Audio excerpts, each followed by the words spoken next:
The wind swept low across the empty land as dusk bled into night. The giant cowboy, his hat tilted low, dust clinging to his coat, walked beside the little girl through the dying light. The old road to Dustwood stretched ahead, cracked and forgotten, lined with whispering weeds and the bones of fence posts long since fallen.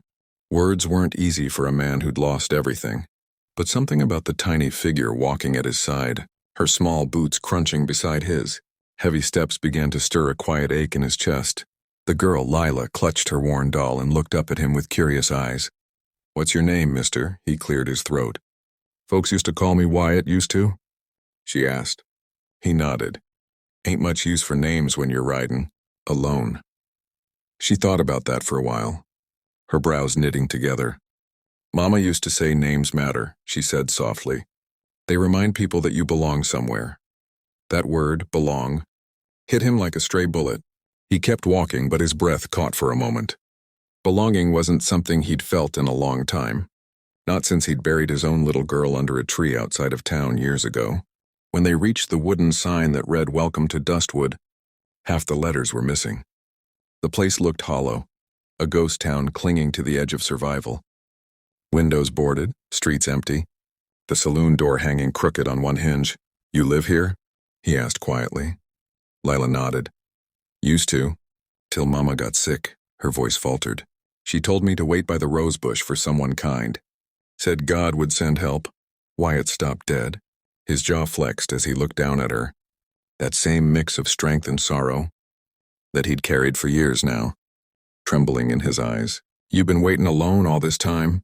She nodded again bravely. "Didn't want to go nowhere else. Mama said if I stayed someone would come, someone who needed me too."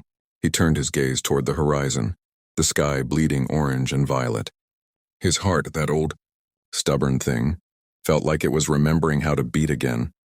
"Your mama sounds like she had a mighty big kind of faith," he said. "She did," Lila replied. "And she was right." He looked at her, confusion softening into something else and something warm. "How so?" "'Cause you came," she said simply. The words hung in the air like a prayer that had finally been answered. Wyatt knelt down beside her, his massive hand resting on his knee. "You don't even know who I am, kid." She smiled, small, sad, but certain. "You're the one who turned around when I talked." He stared at her, silent as a lump rose in his throat. He remembered the times he'd ignored people, walked away, shut himself off from the world. But this time he'd turned. Maybe that was enough to start something new. The air grew colder as night settled. The cowboy glanced at the saloon's dim porch light. "Come on," he said gently. "Let's get you some food and a warm bed. Ain't no child should be waiting alone in the dark." She took his hand again. It felt natural, her tiny fingers gripping his scarred ones. As they walked toward the faint light of town, the sound of their steps echoed softly across the empty street. Two silhouettes, one tall and battle-worn, one small and unbroken, walking into a new story neither of them expected to find. For the first time in years, the giant cowboy didn't feel like a ghost anymore. He felt human.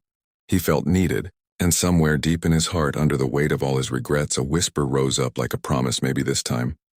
"I won't ride alone. Would you like me to continue with scene showing what happens when they reach the saloon and meet the people inside Dustwood?"